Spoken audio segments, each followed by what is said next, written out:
Hello everyone, welcome again to my YouTube channel.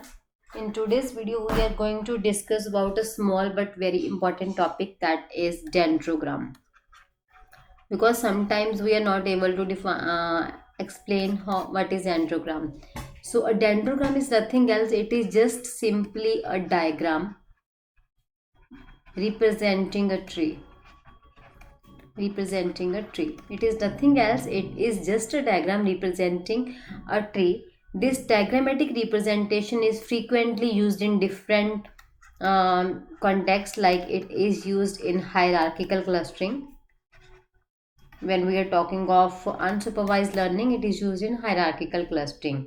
Basically, it illustrates the arrangement of clusters produced by the corresponding analysis. So this is frequently used for making or showing the clusters in hierarchical clustering. So now let's take an example of hierarchical clustering. Now suppose I have data points A and B point over here. Suppose we are having C and D points, we are having E and F point, we are having G point, and so these are the various data points in which we have to create a dendrogram. So in this case, how the dendrogram will look like.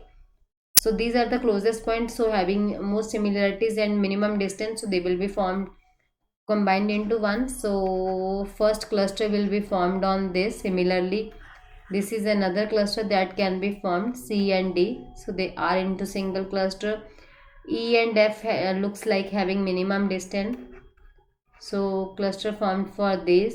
Also we can see EF is closest to G, so E and F and G will form a cluster.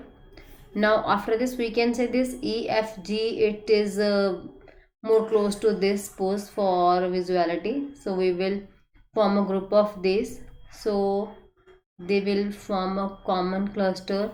Similarly, we see if now further common cluster will be formed, one single cluster C and D, which is to be formed this. So let's keep C and D over here so that they don't get mixed up with this. So this will be combined with this. So here we are getting common cluster A, B, C, D, E, F, G in a single cluster.